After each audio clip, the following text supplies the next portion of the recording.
Hey there, all you beautiful souls. I hope your day has been absolutely fantastic. It's a pleasure to have you back for yet another exciting episode of What If Naruto Became a Devil Ninja. Don't forget to pay a visit to the author of this captivating fanfiction and show them some love. You'll find the link waiting for you down in the description. If this what if is sparking your curiosity, drop a comment down below and share your thoughts. And while you're at it, don't miss out on exploring the plethora of other intriguing what-ifs available on this very channel. I have edited out some spicy parts from this episode. You can find them on my Patreon. Alright, let's not keep you waiting any longer. Let's dive right into this thought-provoking video. After breakfast, Naruto and the others were directed toward the carriages by Grafia and Azazel. Rias was given a hearty goodbye from her father and mother. They were going to be attending the tournament, but they would arrive separately. Milikas had said goodbye to Naruto. He would apparently be going to the tournament with Rias' parents and Grafia. Surzech had already left. Milikas has taken quite a shine to you, Rias said as the carriages started up. Naruto leaned back in his seat. Yeah. Your mom's been tutoring us. I guess we both bonded over the torture. Rias raised an eyebrow. Torture? I meant lessons. Lessons. The look that Rias gave him said she didn't believe a word he had just said. Right, the coach had two seats facing each other. Naruto sat on one side with Ravel and Koneko. He was in the middle. Rias sat on the other with Ophiz and Irina. Originally, Ophiz had tried to sit on Naruto's lap, but Rias, Koneko, and Ravel had put a stop to that. The infinite dragon god had been pouting ever since. The others had gotten onto another carriage. He hoped they were okay.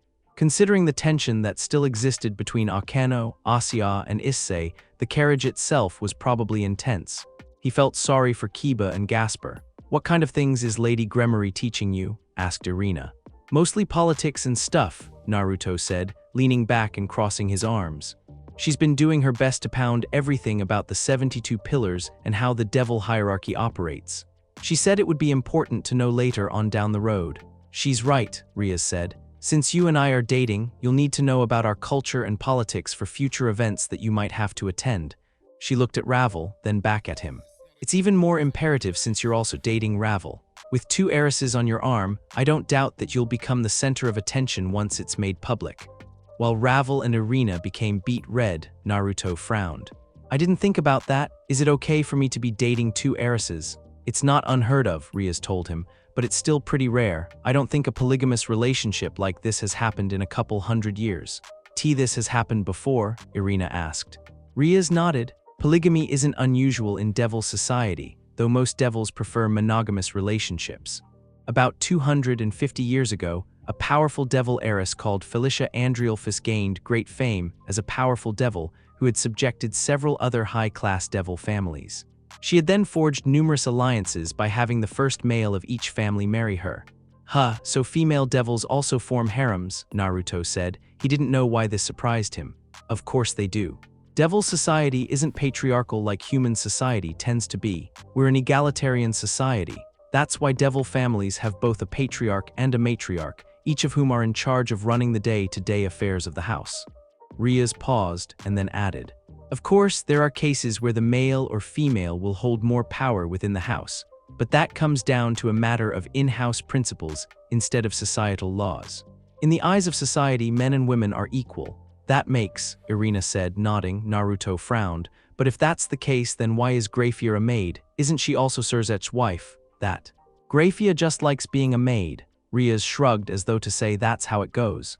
I see. The carriage took them to the train station, where the Gremory peerage plus friends were forced through a sea of Rias Gremory fans. There was a large horde of them. They carried signs, screamed Rias' name, and proclaimed their undying love for her. Naruto supposed they were lucky that the family had prepared for this. Both Venelana and Xeoticus's peerages were there in full force, keeping the crowd at bay and allowing them space to walk. Naruto hadn't personally met with the peerages of Rias' mother and father. He didn't really know them. However, he'd seen them around the mansion occasionally.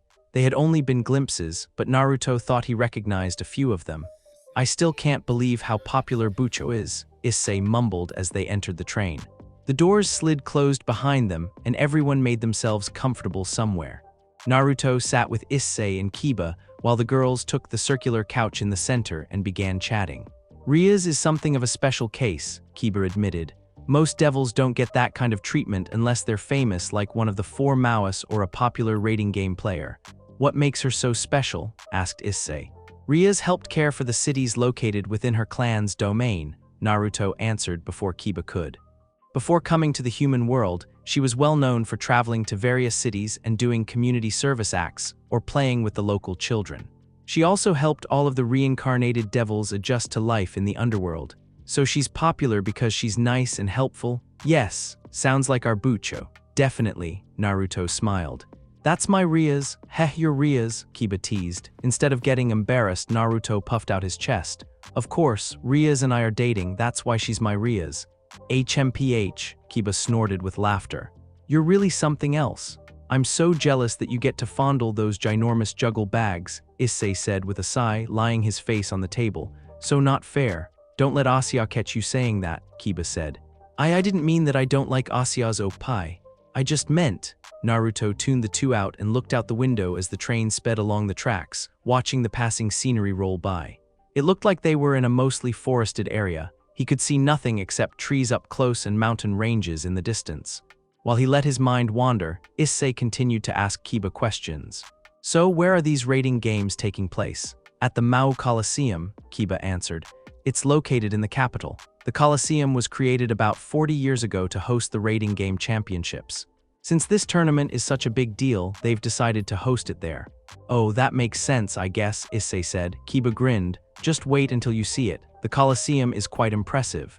It turned out that Kiba's words of quite impressive was something of an understatement.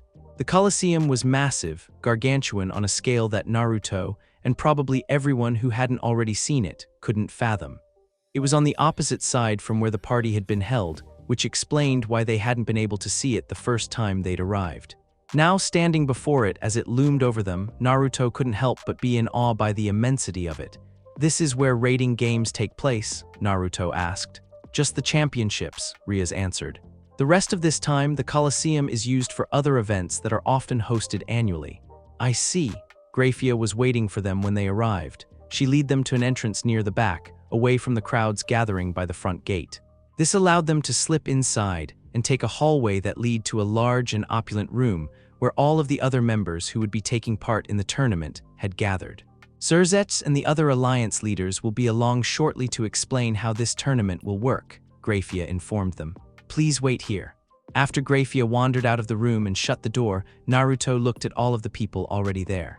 Several of them had turned their heads to see who had entered. However, once they realized who it was, most went back to what they'd been doing. The only ones who greeted them were Angelus, Gamari, Lix, Rayul, and Sairaorg, each of whom tossed them a smile or waved. Naruto waved back before turning to the others. Should we greet the competition? Let's, Rias said, smiling. Since there were only 2 peerages mixing Angelus and Sairaorg, the Gremory peerage went up to them. Angelus greeted them with her kind smile. Meanwhile, Sairaorg stared at Naruto with a grin. You seem a little stronger than the last time we met, he said. So do you, Naruto returned the grin. I can tell you've been training. Were you that worried about me kicking your ass? Ha, I just want to make sure everyone sees me at my best. While Naruto traded good-natured shots with Sairaorg, Rias spoke to Angelus. That's a lovely outfit, she complimented. But are you sure it's appropriate for the tournament? I'd hate to see it get ruined. Angelus was wearing a pure white gown that flattered her feminine figure. It was a simple outfit, with none of the ostentatiousness that a devil would have added were they wearing the same thing. It suited a girl like her. It will be okay, Angelus said. I'm not a close-range fighter, so I don't expect to be in the thick of battle during the tournament. Lady Angelus won't get anywhere near the fight because I'm going to protect her, Kazuma said. I won't let anyone lay a hand on her. Yes, Angelus smiled at Kazuma. I'll be counting on you, Kazuma-kun. Kazuma blushed as Rias giggled, which just caused him to blush more. The other members of the Gremory peerage tried to chat with the people in Sairaorg's peerage and Angelus's aces. Sadly, they weren't quite as successful. They didn't have Naruto's uncaring attitude toward rank, status, and race, nor did they have Rias' poise while dealing with others.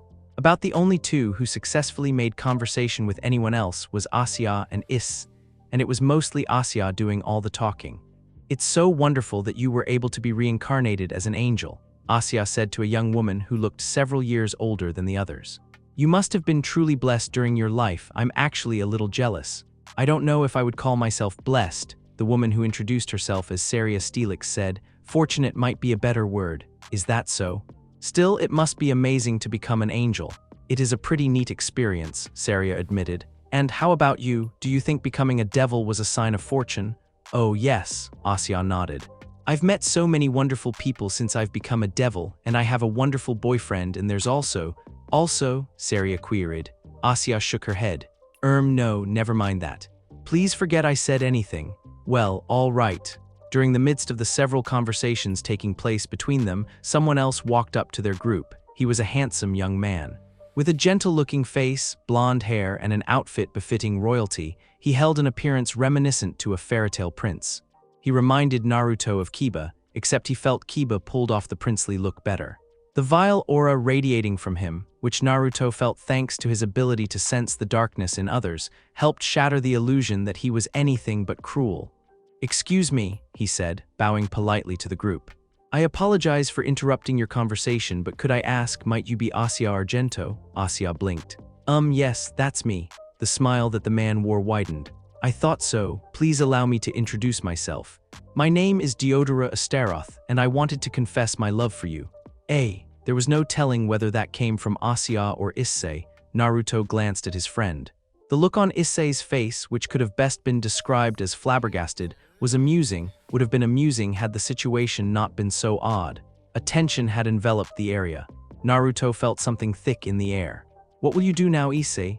"That's very kind of you," Asya said. "However, I already have someone that I like, so..." "I see." For just a moment, Deodora's face darkened. "In that case, all I need to do is make you love me more than him." His smile returned. "I think you'll find that I'm determined to make you mine." Asya didn't seem like she knew how to respond.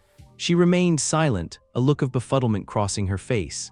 It was perhaps fortunate, then, that Issei finally snapped out of his shock and stepped in front of her. "Sorry, bud, but Asya's my girlfriend. I don't care if you like her. I get that she's adorable and all, but it's rude to try and steal someone else's girl." "Is that so?" Deodora narrowed his eyes. Naruto felt a moment of bloodlust that went unnoticed by everyone save perhaps Rias, Sairaorg, and Angelus.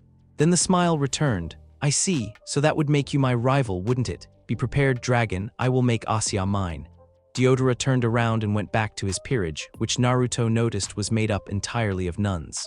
He didn't get a chance to ask Rias about that. Seconds after the confrontation ended, the doors opened and several people walked in. Surzech, Michael, and Azazel were easily recognizable. So was Metatron, but there were others that he wasn't as familiar with. A woman whose beauty transcended human comprehension, and a handsome man with raven-colored hair and green eyes. "Hello, everyone," Michael said, stepping forward and greeting everyone present with a smile. "We would like to welcome all of you to the first annual Three Factions tournament. Since this is the first time we're doing this, there are a number of rules that we'll need to explain before determining who fights who."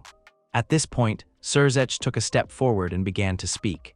"The only real rules that we have should be obvious. There is no killing, and we can end the fight at any time should it become clear that one side will be the victor. Those who do not follow these two rules will be disqualified and barred from taking part in future tournaments. There are some other factors about this tournament that you should also be aware of," Azazel added. "All the battles will be fought in a dimension that has been created by us. You can pretty much go crazy in there.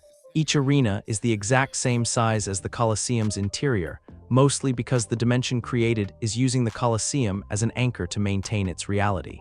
Battles will be determined by a random drawing. After that, they will go forward in a typical tournament fashion."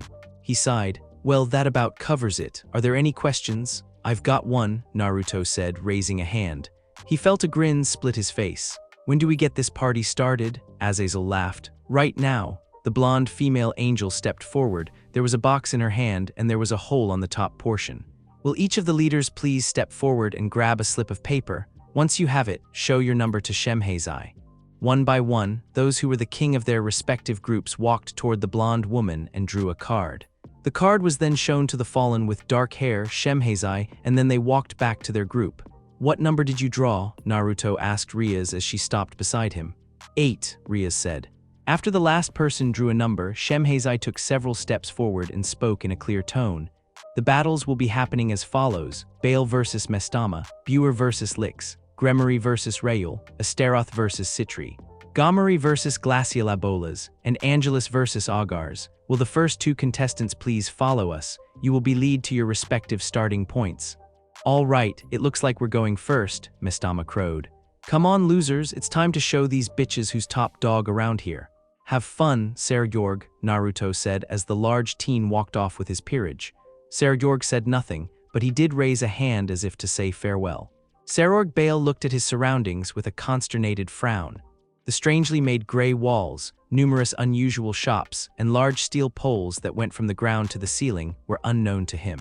He'd never been to a place like this before. The arena they stood in was large, massive on a scale that he couldn't quite describe.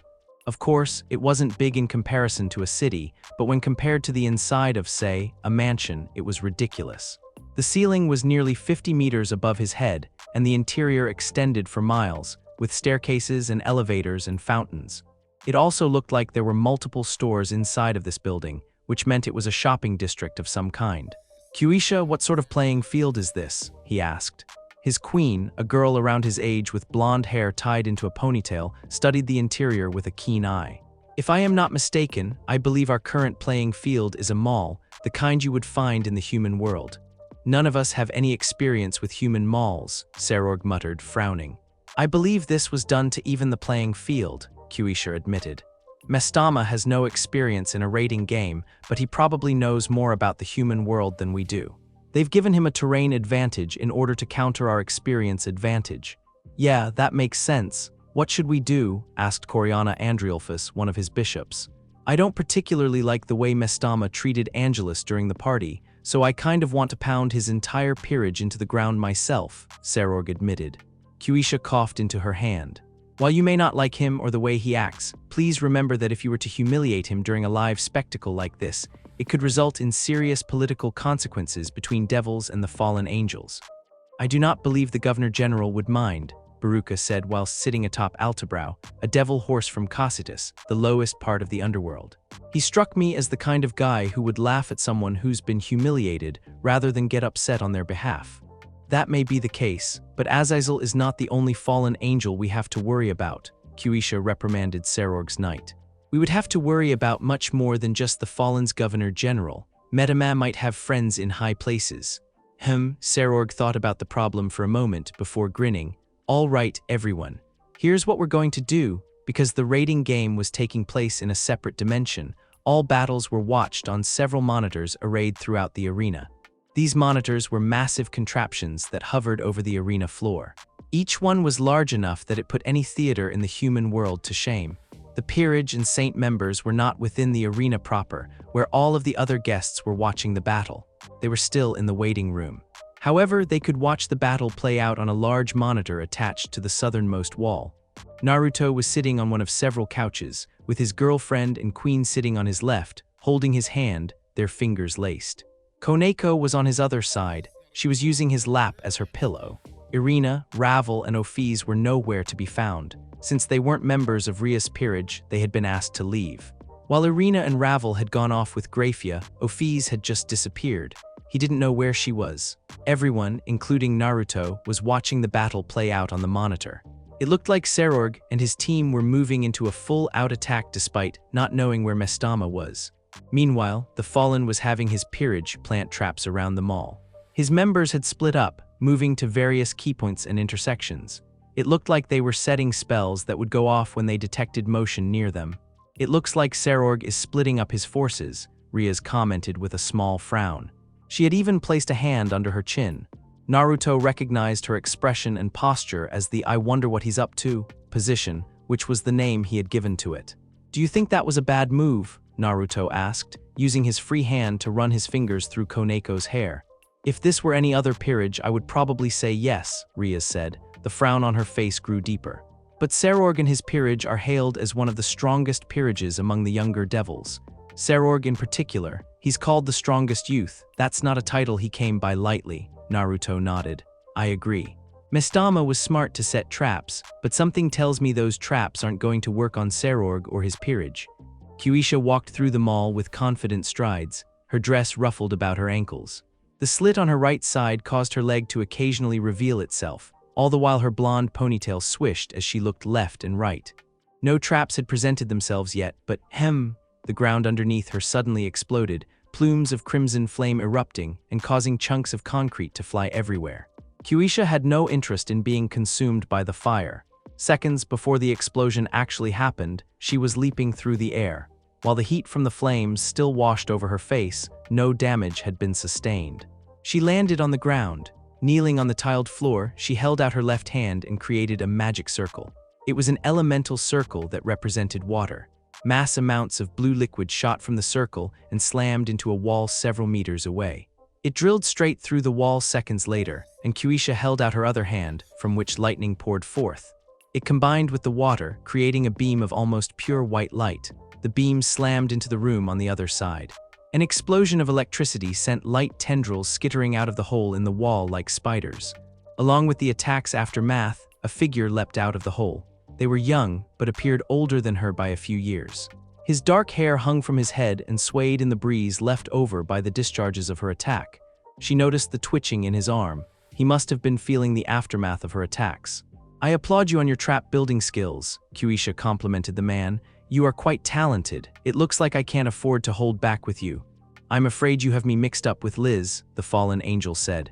"I'm not the one who created these traps. That achievement goes to Laurelie, the ace of our little group. She was the one who created the traps. Myself and the others just placed them in locations that she chose." "So I see," Kyuisha said. She shrugged. "Well, I suppose it doesn't matter. After all, you've already lost." "What?" The fallen angel barely had time to comprehend what was happening before the ground underneath him disappeared. He screamed. Before he could disappear into the hole, the ground closed up around him, trapping him from the neck up. What the hell is this?" the fallen asked frantically. He moved his head around as though trying to escape, but nothing happened. Discharges of energy caused the ground to rumble. Nothing happened. "Why can't I get out of here? My powers aren't working." "It's because I won't let you," Kyuisha said.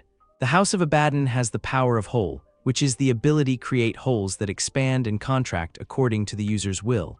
It can also absorb and reflect attacks." "Damn it," the fallen screamed before disappearing in a burst of red light particles. "Fallen Angel Licious has been retired," a voice announced. Kyuisha nodded and walked away. One by one, all of Mestama's peerage followed Licious. It seemed that just knowing more about the general layout of human malls was not enough to defeat more experienced players. There were a few among Mestama's peerage who stood out, such as the only female member who could turn her light spear into various forms like whips and swords, but by and large, they weren't very impressive. "Didn't all of the people participating in this tournament undergo special training?" Naruto asked Rias. "Yes, they did." "Then why are Mestama's peerage so weak?" "It's because Mestama chose not to let any devils or angels train his group," a voice said behind them. Naruto looked up to see Lix standing behind their couch. She was looking down at him with her no-nonsense eyes. Mestama is an extremely headstrong person, and he hates the fact that he wasn't able to make a name for himself during the war between the three factions. I guess he feels cheated out of his rightful glory or something like that, because he's so proud he doesn't want to interact with angels or devils. "And what do you think about the alliance?" asked Rias. "I think it's a good idea," Lix said, tilting her head to the left. "I don't much care for war, so forming an alliance with the people we were fighting against for mutual benefit makes more sense to me." That said, Lix looked around at all of the people participating in the tournament. Her expression remained unchanged, but a sense of annoyance appeared to come from her. "I could do without this tournament. It's a waste of time. You don't think having a tournament to foster understanding and friendship is a worthwhile endeavor?" Rias asked. Naruto winced at the tone in her voice. She had been the one who had proposed the tournament idea to Surzets. Lix shrugged.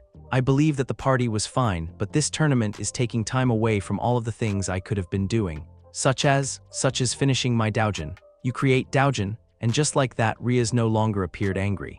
The frown left to be replaced by a smile. Naruto could practically see the stars in her eyes. "What kind of doujin do you make?" "The best kind," Lix said, and finally Naruto watched as a smile graced her face.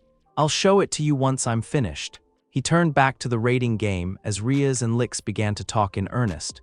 Koneko purred underneath his gentle ministrations. Sairaorg found Mestama, though it might have been more accurate to say that Mestama found Sairaorg. He had been walking through the mall without a clear destination in mind. Numerous traps had detonated around him, but he weathered them all. Small explosions like that would not be able to break past his durable body. At some point, Mestama must have become desperate and launched an all-out attack in the form of several dozen light spears. Wearing a large grin, Sairaorg watched as the spears rained down on him. He didn't move. Each spear came and struck him head-on, then shattered against his skin. The only sign that he had been attacked were the small black scorch marks on his body. "I was wondering when you'd finally decide to face me in person," Sairaorg said, looking at the area where the attacks had come from. There didn't appear to be anything there at first, but then, like the wavering form of a ghost, Mestama appeared. He must be able to bend light around his body. That was a pretty high-level skill. Bending light around something wasn't as simple as creating a light spear. The fact that he could do such a concentration-intensive technique spoke well of Mestama's abilities. "Not that it will help him here. You," Mestama scowled at him, his face distorted with inhuman anger. "You destroyed my peerage," Sairaorg shrugged. "Technically, my own peerage destroyed your peerage, but you should have expected that. You didn't come at us with any real plan. You just set a bunch of traps and a few ambushes in the hopes that it would finish us off. Do you even know of tactics?" "Shut up," Mestama howled. Several light spears appeared from the ether and shot forward. Sairaorg took each one head-on without flinching, letting them break off his body like they were simple paper projectiles. "If this is the level of power behind his attacks, I won't even need to use Regulus." "I'm going to give you a chance to surrender now," Sairaorg said. "If you don't, I'll defeat you with my next attack." "That's not going to happen." "I'm going to defeat you, I will," Sairaorg sighed as more light spears broke against his skin. They stung a little, which couldn't be helped since they were made of light, a devil's natural enemy. Even so, these attacks were so weak they did little more than sting. "Useless." Sairaorg slid his feet apart, reared his fist back, and, expelling a deep breath, threw a punch. The air in front of him was rent. Fierce, howling winds exploded, the very atmosphere seeming to distort. Mestama, his desperation showing on his face, created several shields to defend against the attack. They were for naught. The power of Sairaorg's punch smashed through every shield put up before plowing into Mestama. The fallen angel was thrown backwards. He crashed into a wall, through the wall, and disappeared in a cloud of dust. Sairaorg waited several seconds to see if Mestama would emerge. "Mestama has been retired. Victory goes to Sairaorg Bale." "Okay," Naruto spoke into the silence after the battle's conclusion. "That was pretty badass." "Of course you would think that," Rias said, smiling. "Men like you think anything that's all power and no precision is awesome. I don't want to hear that from you, Miss Powers of Destruction." Rias leaned into him, her head close to his ear, her body pressed against his arm. He could feel her breasts. It was hard not to, they were quite large. "If you'd like, I can show you how precise I am later tonight." Naruto's arm was pinned, but that didn't mean he could just let her get away with teasing him. "I might just take you up on that." They were so close now. A mere centimeter or two was between them. Naruto was just about ready to lean down and claim her lips in a kiss. "You two might want to stop before you start making out on the couch," Koneko interrupted them. "You're making everyone else uncomfortable." Naruto and Rias jerked apart. They looked down at Koneko, whose head still rested on Naruto's lap. Then they looked at everyone else. The other people present were staring at them. Some, like Angelus and Irina, were blushing up a storm, while others, such as Issei and just Issei, were bleeding from the nose. "Don't you people have something better to look at?" Naruto asked. "Not really," Lix said from behind him. "So me flirting with my girlfriend is interesting to you? More interesting than anything else going on. The rating game is over, in case you forgot." As if emphasizing her point, the doors opened and Sairaorg and his peerage walked in. They weren't alone. Along with them were the four Satans, Michael and the blonde woman, and Azazel, Samhazi, and a face that Naruto vaguely recognized but needed a moment to place. The man walking alongside Azazel and Samhazi looked like an older man in his mid to late 40s. His dark hair seemed to complement his tan, leathery skin. He also had a full beard. The outfit that he wore looked almost like a military uniform, a black bodysuit with occasional gold highlights, and it was covered by a cloak. "That's Barakiel, if I'm not mistaken, so Akeno's father." Naruto didn't have much to do with Akeno, so he only knew of Barakiel thanks to Issei. He and Akeno were apparently on bad terms. Naruto didn't know why this was, and it wasn't really something he could solve without appearing nosy. Aside from that, he believed that if anyone should help Akeno get over her daddy issues, it was Issei, even if the two of them were no longer dating. "The first battle has concluded," Michael said. "It was a lot shorter than we had expected it to be, so we plan on having one more match before concluding the first day of the tournament. Will Bor and Lix please follow us to their starting points?" Boar and Lix, along with their respective peerage members, left with the entourage of high-class supernatural beings. Well, Naruto mumbled to himself, I wonder how this battle will play out, Lix won. Naruto didn't know how surprised he was by that, but he had been pretty astonished by her sense of tactics and prowess in battle. Boar had been no joke either. He had used a combination of feints and blitzkrieg tactics to try and whittle away at Lix's peerage. It probably would have worked, but Lix had only feigned being pushed back, giving away ground until the very last second when she unleashed a trap that defeated Boar and his entire peerage in a single stroke. Rias had been taking notes on the battle. She had even put on her glasses, which she now kept in a carrying case in her left breast pocket. Naruto figured she was studying up on potential opponents should the time come for her to fight them. That was what he would have done if he cared enough to do such a thing. That battle had taken up most of the day. Everyone who had attended had been sent back home with the knowledge that the next fight would begin again tomorrow. Since it would have been a waste to head back to the Gremory estate, the members of Rias' peerage plus their friends were given accommodations within Lilith. Seeing how it was his first time staying in Lilith, Naruto had decided to go exploring. Rias was busy. She had told him that she wanted to compile the data that she had collected during the battles to see if there was anything useful that she could use. Naruto had respected her wish. That was also why he was traveling through the city with Koneko. Her tails and ears were no longer visible. Nekusho, like her, were hated in the underworld thanks to what her sister had done, so she needed to hide her feline features.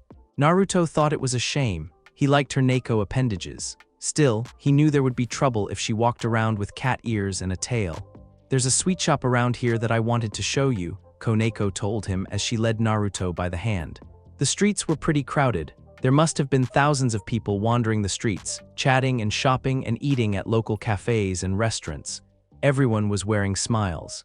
It wasn't exactly what Naruto had expected from the underworld's denizens, but he knew from experience that hell and its residents were nothing like what humans thought. So basically you want me to buy you sweets and be your personal golfer, right? Naruto asked. Koneko smiled and held his arm to her chest. It's rare that I get you all to myself, so I'd like to make the most of our time together. Besides, Rias Bucho has been hogging you all to herself. It's not fair. She is letting you and the others sleep with us, Naruto pointed out. But whenever we're awake and out doing things, she's with you, Koneko countered. I'd like to spend some time with you without anyone else. Naruto conceded her point. He wouldn't have been surprised to learn that Rias had decided not to come with him because she knew this as well. While most devils were greedy, and his girlfriend was no exception to that rule, she had a soft spot for her peerage and those she considered friends. She'd go out of her way to help them, spend time with them despite her busy schedule, and be there when they needed someone to talk to. In that manner, at least, she was quite selfless. Do you know where this sweet shop is? Asked Naruto. It's on Lucifer Street, Koneko replied. This way. The sweet shop that Koneko led him to was known as Sadao's Sweets. Its architecture was different than what he was used to seeing. The roof was circular, like a dome, and the building was made of bricks instead of concrete. Inside of the shop was an enormous selection of sweets. Aisles upon aisles extended all the way to the back. Naruto didn't know if they were human or devil variations, since he couldn't tell the difference between the two. Welcome to my, well, if it isn't Koneko, a man said in greeting. He was a thin man with messy black hair and red eyes. I haven't seen you since you were a young child. How have you been? Sadao-san, Koneko greeted. I've been doing okay. How are you? I'm getting by, Sadao said, looking at Naruto. So who is this, your boyfriend? I suppose you could say that, Naruto said. I'm Naruto Uzumaki. I know who you are. Sadao shook Naruto's hand. You guys are all over the news lately. You and those other groups who are in the tournament. Naruto was about to respond when Koneko tugged at his sleeve. She looked at him, which Naruto correctly interpreted as stop talking and let me buy my sweets. Sadao seemed to know that as well. Feel free to search my shop for whatever tickles your fancy. Will do, Naruto said. Sadao's Sweets was made up of numerous aisles that contained all kinds of candy. Being unknowledgeable in the way of sweets, Naruto couldn't even name a tenth of what they perused. He merely followed Koneko as she grabbed several types of chocolate and some other sugary treats before having Sadao ring them up. Be sure to come back sometime, Koneko, Sadao said as they were leaving. It sounds like that Sadao guy knows you pretty well, Naruto said as they wandered down the street. Koneko had already taken out one of her sweets, some manju, and was munching on it. Kurokane-sama used to take me there before she betrayed her master. Whenever her master went to the capital for business, she and I would travel with him, and so I ended up going to the store often. Naruto wondered if a day would ever come when Koneko realized the truth about her sister. He also wondered if he should really be keeping silent. It was true that he wanted Koneko to come to her own conclusions without him coloring her perceptions, but it was hard to see her think this way when he knew the truth. "Thank you for taking me to Sado's," Koneko said suddenly. Smiling as he placed his hand on the small of her back, Naruto said, "You're welcome. Now, since we still have several hours before we need to get back to the hotel, what do you say we keep traveling around? I'd like to see more of the city." Koneko nodded, a smile appearing on her face. "Let's." Rias sighed as she took off her glasses, set them on the table, and then leaned back and slowly closed her eyes. Her notebook sat on the table in front of her. They contained all of the information she had compiled on the 2 raiding games. Between the winners, she had to say that Sairaorg was definitely the most dangerous of the 2 winners. That said, Lix wasn't someone she could afford to underestimate. We'll be fighting whoever wins between them. She wasn't sure who she wanted to win. Logic dictated that Lix would be easier to defeat, but if they fought Sairaorg and won, it would help elevate her peerage's status in society. More than anything else, Rias wanted to prove her worth and those of her peerage. She wanted to make the members of her peerage shine brightly. More than anything else, she wanted people to know how amazing her friends, her family, was. Rubbing her eyes, Rias turned her head and looked out the window. "I wonder how Naruto and Koneko are doing." Naruto had asked her if she wanted to travel with him to tour around the city. She had refused, stating that she wanted to compile the information she had, which was true, but the real reason was different. She simply wanted to give Koneko some time alone with him. The sound of a spring's creaking caused her to look at the bed, which Ophies was suddenly and randomly lying stomach down on. How she had gotten there without alerting her, Rias had no idea. The infinite dragon god seemed capable of going wherever she pleased at will.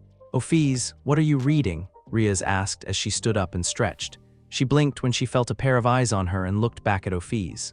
"Is she staring at my breasts?" "Rias Gremory," Ophies said. "Let me touch your breasts." "F-way, I have edited out the spicy part from here. You can find this on my Patreon." The next day was the raiding game between the Gremory peerage and Rael's brave saints. Rias and her peerage were directed toward their starting point by Michael, while Rael's group followed Surzet's. Naruto could tell when they were transported to that other dimension. The air around them shifted, and the interior changed from a small room to a large, open plain. Blinking several times, Naruto looked at the sky. The swirling vortices that represented this dimension danced around in colorful patterns. It looked like this dimension was mostly an open plain with monolithic pillars of stone jutting from the surface. There must have been hundreds of them. They rose from the earth like silent, unmoving golems, surrounding him and the others and casting dark shadows along the ground. He judged the tallest one to be about 50 meters in height. "These things are going to make finding our enemies difficult," Kiba said, staring up at the nearest pillar. "But it also means they won't be able to find us as easily," Akeno pointed out. "Aside from that, all of us can fly." "No," Rias shook her head. "Take a look at how this dimension was set up. The tops of those pillars is the ceiling of this place. I suspect they realized we'd be able to fly off if they made an outside battleground and accounted for that in advance." "Okay," Akeno shrugged. "So no flying. Do you have a plan?" Naruto asked Rias. "We don't know our enemy's capabilities and we don't know the layout," Rias began. "We can't rectify the first without battling Rael and his brave saints, but we can at least fix the second problem. Naruto, send out as many clones as you can and have them scout the area. I want you to draw a map." Naruto grinned as he brought up his hands and formed a hand seal with his fingers. "All right. Let's start this game off with a bang. Kage Bunshin no Jutsu." A massive amount of Narutos suddenly appeared before them. There must have been hundreds of them. They didn't waste a second before splitting up and running off, leaving the Gremory peerage as 8 once more. "Well, that was an unusual sight," Kiba joked. "I didn't know you could make that many clones," Issei said. "I usually don't," Naruto shrugged. "The Kage Bunshin no Jutsu takes my chakra and splits it evenly between me and my clones. While this makes them indistinguishable from me, it also means that the more clones I make, the less chakra each one has." "So the more clones you have, the weaker they are," Koneko said, nodding. Outside of Rias, she knew the most about his cloning technique, since he and Koneko trained together more often than the others. "Right, when you create so many, they aren't very good in a fight," which he had discovered the hard way back in his own world. He used to use them a lot in battle, but they would always get massacred. However, for scouting missions, clones are perfect. There wasn't much for them to do but wait until Naruto's clones dispelled themselves, so everyone did their best to make themselves comfortable. Naruto waited beside Rias. He glanced at the others. Kiba was leaning against one of the pillars, his arms crossed. Koneko was trying to pull the paper bag Gasper was wearing off of his head. Nuo, stop it, Koneko. Why? We're not in a crowd of people anymore. You should be fine without wearing that. But we're outside. So, Kaira, poor kid, realizing that he couldn't see Issei, Asuya, and Akeno, Naruto stood up and prepared to head out. If you're looking for Asuya, Akeno, and Issei, they went around that pillar, Rias said, pointing to a specific pillar several meters away. I'd recommend giving them some time alone. I don't know what they're talking about, but it's probably best if we don't interfere. Isn't that what you told me, that this is their problem? Yeah, I did. Naruto sat back down. I guess I just can't help but feel worried. I'm worried too, Rias admitted. But you were right when you said we need to let them solve their own problems. I think we should do our best not to interfere. Naruto agreed with Rias, and so he ignored his inclination to check up on them. He was probably better off not knowing what they were talking about. It might make him want to interfere, which he didn't think they would appreciate. Just then, a familiar tickling sensation entered his mind. Images flashed before his eyes like a video being replayed. He shifted. It looks like my clones are starting to dispel, Naruto said. How long will it take before all of them have dispelled? Asked Rias. I don't know. Naruto closed his eyes as a few more clones dispelled. I created about 200 clones, so there should be enough to thoroughly explore this level, but we don't know how big this place is. Another clone just dispelled. This place will be about the same size as the coliseum, Rias told him. Nodding, Naruto focused on disseminating all of the information he was now getting. It seemed like Rias was right. His clones were dispelling much faster now, and judging from what he was seeing, many of them had reached the end of the dimension. While most of them only gave Naruto a first-person map of the surrounding area, several of them had given Naruto a good surprise. I've found Rayul and his peerage, he said. Good. That means we can plan our strategy. Rias stood up and called for the others. Kiba, Koneko, and a frightened Gasper came over to her. Issei, Asuya, and Akeno did not. Naruto, can you bring them back here for me? She asked. Sure thing. Naruto wandered around the large pillar. He found the trio easily enough. Asuya and Issei were standing on one side and Akeno stood apart from them. She looked uncomfortable. They all did, but Naruto had the sense that Akeno was the most self-conscious person there. While he was loath to stop what appeared to be such an important discussion, Naruto knew that the raiding game took precedence right now. Hey you three, Naruto called out to them. It's time to come up with a plan of action. We need you guys with us. All right, Issei called back before turning back to Akeno. Listen, Akeno. You don't have to answer right now, but I know we would really appreciate if you could at least think about it. Akeno looked like she wanted to draw into herself and hide. She looked away and grasped her elbow as though she was a schoolgirl talking to a guy who made her uncomfortable. I can't promise anything. We know, Asuya said softly. Just please think about it. I can at least do that, Akeno agreed with a rare smile. The trio walked up to Naruto and they all traveled back over to Rias, who was waiting patiently for him to return with the others. Her eyes lit up when she saw him. She then gestured for him and the others to join up with Kiba, Koneko, and Gasper, which they did. Once they were all there, she explained their strategy. Since we don't know how powerful anyone in Rayul's brave saints are, I think we should take them out individually, Rias explained. We'll have Naruto use his clones to separate each member and lead them into an ambush. How many people are we using for these ambushes? Asked Kiba. Are we going all out, or should we have some people in reserve? Because neither the brave saints of the fallen angel peerages could use promotion, there was no need for them to guard their starting point. The goal was not to get your pawns from one side to the other. This had been a new rule they implemented, since only devil peerages used chess-based rules in their fights. Since there are 8 of us here, I think moving in groups of 4 would work best, Rias said. I'll lead one group and Akeno will lead the other. Issei, Asuya, and Kiba, you 3 are going to be with me. Akeno, you'll take Naruto, Gasper, and Koneko. Naruto, can you create a few clones? One of them will go with me. I want the others to keep their eyes on our opponents and dispel whenever they change direction. That'll take a lot of clones, Naruto said. Is it unfeasible? Thinking about Ria's question for a moment, Naruto eventually shook his head. No, I can create a couple thousand if need be. The problem is that more clones means less places where they can hide. Why don't you split your chakra 4 ways, suggested Koneko. One can go with Bucho and then you can have 2 that scout ahead. Since your chakra is evenly split, they should have enough to create a clone of their own and dispel. That would work in the short term, but not the long term, Naruto said. When a clone dispels, the chakra is lost. If I created 3 clones, and one of those clones created another clone that immediately dispelled itself, the clone in question would only have half of its chakra, which is 1/3 of my chakra. But you have a lot of that chakra stuff, right? Issei asked. It shouldn't matter if you lose some. No, Naruto is correct, Rias said. We don't know how powerful our enemy is. We should conserve our strength as much as possible. She thought for a moment. Okay. Naruto, give me the general location of our opponents. We'll split into groups of 3 and attack based off that knowledge. I don't think I need to tell any of you this, but be careful. Everyone nodded at her words, and with their teams set, the 2 groups split up. Come on, you 3, Akeno said. Let's go. Kiba, Koneko, and Naruto followed Akeno.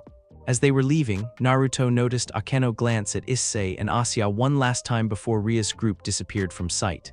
Rael had a total of 9 brave saints: Justine, Augustus, Floa, Octavia, Erica, Lawrence, Philippe, Michelle, and Katrina. Rias did not know what their powers were, nor how strong they were. She only knew their names and faces.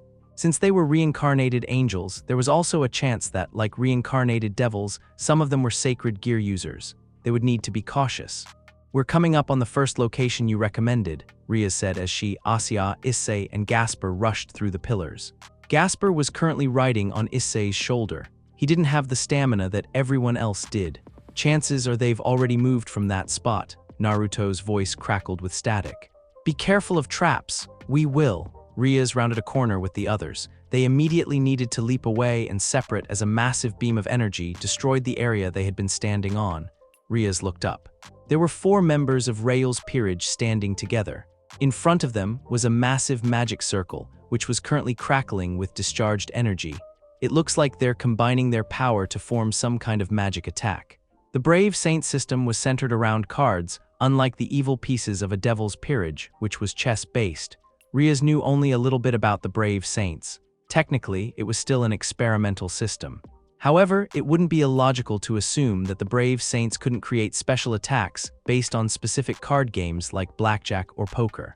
I should have picked Irina's brain about the Brave Saint system more. She had spoken with Irina a bit because she wanted to understand a little about the Brave Saint system. It was also a way to bond with Irina. However, she hadn't asked for specifics on how the system worked because she didn't want her friend to think she was trying to discover the system's weakness for exploitation. She was beginning to regret her decision. It looks like they're charging that big-ass magic cannon again, Issei warned them. Issei, move to the back with Asuya and charge up your boosted gear. Gasper, see if you can stop their time or at least stop the cannon from firing. I'll cover you, Rias raced to the front. The cannon was indeed charging up. A bright white light emitted from the center and sparks flew from it like electrical discharges. Because she didn't know how much power was contained in those attacks, Rias decided not to defend. Sometimes offense was the best defense. She channeled great quantities of her power of destruction into her hands, which were soon engulfed in ethereal crimson flames. Concentrating, Rias forced her powers of destruction into a shape, a pair of twin swords that extended from her hands. The cannon fired off. A massive beam of energy flew at her far faster than she had expected. Rias shouted as she crossed her arms and swung them in an X pattern just as the cannon attack struck. The massive energy attack was sliced apart. Each part swerved violently and struck one of the pillars, decimating it. The 4 simultaneously and equally massive explosions created a shockwave that washed over them, yet Rias didn't look away from the 4 brave saints who were standing high above them. They were frozen. Arya-sama, I can't keep them frozen like this for long, Gasper said. Turning her head, Rias saw that Gasper's eyes had changed and he was holding out his hands toward the group on the cliff. They were shaking. Issei, can you perform a dragon shot? I'm on it. Issei sprung forward, a compressed orb of demonic energy hovering in front of him. It's time to unleash my load on you suckers. Dragon shot, Rias would have facepalmed at Issei's words, but she didn't have the time. Issei punched the compressed ball of energy not even a second later. The attack that erupted from his fist took the form of a gigantic beam that slammed into the pillar that the brave saints had been standing on. Not only did it carve a massive chunk right into the pillar, but it blasted through it, destroying the enormous stone structure. The gigantic land formation collapsed. Did that get them? asked Issei. Rias was about to comment, but at that moment, a black distortion appeared in front of Issei. Thanks to his training, Issei reacted immediately. He jumped away from the distortion. It was a good thing. A large black hole soon appeared there, and it began sucking in everything within a 50-meter radius. "Wah!" Gasper screamed as he was pulled in. He tried to find purchase along the ground, but there was nothing to grab. He was lifted into the air and sucked toward the black hole. "Dragon Whip!" Issei shouted as he extended his boosted gear. A whip shot out from the gauntlet and wrapped around Gasper. Issei used that whip to pull the half-vampire toward him. While Issei did that, Rias stood protectively in front of Asuya. Her arms were spread wide, and there was a large reddish dome surrounding them, which kept them both from being pulled into the black hole. While the drain on her energy was minimal, it took a lot of concentration to keep her and Asuya from slipping toward the black hole. "Gasper," she shouted over the howling wind. "I need you to stop the time of that black hole. I can't, I don't have enough power." "Then drink some of Issei's blood." "No, I don't want to, I don't like the taste of blood." "Now isn't the time, Gasper." But Rias is right," Issei shouted. He then bit into his thumb, drawing blood, and stuck it inside of Gasper's mouth. "We need your power, so please lend us a hand. Go ahead and suck on my finger." That sounded so wrong, Issei. So wrong. Rias shook her head. Gasper's eyes changed as Issei's blood entered his veins. Forbidden Balor View. The eyes turned into gateways through which the power of Forbidden Balor View could be channeled. It was amazing to watch as the area around them turned partially gray, as though the world was losing its color. Even more remarkable than that was how the black hole was slowly stopping. The air around the black hole stopped howling as darkness spread across the land. Rias nearly jumped when a massive jaw erupted from the ground and chomped down on the black hole, devouring it. Then the world reverted to normal. Rias sighed as she let the barrier drop. "Are you okay, Asuya?" she asked, helping the girl stand. "Yes, I'm fine, thank you for protecting me." "Of course. Anything for my cute servant." Rias led Asuya over to Issei and Gasper, who also appeared to be unharmed, though Gasper had tears in his eyes. "Why did you do that, Ai-senpai?" "You know I hate blood." Issei rubbed the back of his head. "I know, I'm sorry about that, but we needed your power. Without you, that black hole might have consumed us." "Issei is right." Rias placed a hand on Gasper's head and tenderly rubbed it. "We would have been done without you. Thank you, Gasper." Gasper smiled in spite of what happened. "You're welcome. What do we do now?" Issei asked. "It doesn't look like we defeated anyone. There was no announcement." "You're right," Rias said. "It's unfortunate, but at least we learned something important during this skirmish." "What's that?" asked Asuya. Rias gave them a grim smile. "There are at least 2 sacred gear users among the 4 who attacked us. Akeno, you need to be careful. It looks like they've set up ambush points for us," Rias said over their communication device. Naruto and the others were flying through the towering monoliths when they heard the words. Akeno, who was in the lade, placed a hand against her ear, even as she swerved around a massive stone trunk that jutted from the ground. Naruto, Koneko, and Kiba followed close behind her. "An ambush, huh?" Akeno murmured. "Yes, and while I can't confirm it, the brave saints seem to have some special abilities that are similar to the evil peace system." "Gotcha, we'll be careful." Akeno turned to Naruto, Kiba, and Koneko. "You heard Rias-sama. It looks like they've set up ambushes for us. Going in with guns blazing isn't going to do us any good." "In that case, let me go on ahead," Naruto suggested. "I'm strong enough that I can survive whatever ambush they throw at me. I'll let them spring their trap on me, and while I have them distracted, you guys can come in and take them out from behind." Akeno nodded. "That's a sound plan, and I can't think of a better one without knowing what my opponent's capabilities are. We'll go with it." "Be careful," Koneko said. "Don't worry, I won't act recklessly." "Coming from you, that doesn't mean much," Kiba joked. "Oh, stuff it, I'm plenty careful. See ya." Naruto took off in a burst of speed, leapt off the ground, and landed feet first on one of the pillars. Rather than just remain there, Naruto pumped chakra into his feet and blasted off the pillar. Then he flipped around and landed on the next pillar and did the same thing. He bounced from pillar to pillar, increasing his speed until everything was passing by him in a blur, mere streaks of brown and gray. As he leapt from one pillar to another, Naruto created several clones. He only managed to create 5 before it happened. During one of those moments, just as he was about to leap to another pillar, the area around his feet suddenly froze. Naruto blinked. "Get him now while he's still frozen." Several people leapt at him. Most of them were holding light spears, but one of them had what appeared to be a whip, and the other was wielding an element of some sort. Naruto clicked his tongue and shoved more chakra into his feet, shattering the ice. He leapt off the pillar and onto the ground. He was just in time. The pillar collapsed from the numerous attacks committed upon it. Dusting himself off, Naruto looked at the 5 people surrounding him. One was a beautiful blonde woman, her arms crossed underneath her modest chest. The other 2 women were a brunette and redhead respectively. While the redhead's hands were covered in fire, the brunette had a light spear in her hand. The other 2 were men. One of them was a spiky-headed ruffian sort of fellow, while the other had an androgynous appearance that most people would have probably found misleading. "It looks like the whole welcoming committee is here," Naruto said in a bright, cheerful voice. "Hi, I'm Naruto." "We know," the blonde woman said, her voice somewhat dry. "You made sure everyone knew your name at the party." "So I did," Naruto admitted. "What's your name?" "I'm Erika." "And I'm Philippe," said the androgynous male. "Michelle," the redhead said. "Katrina," the brunette introduced herself as.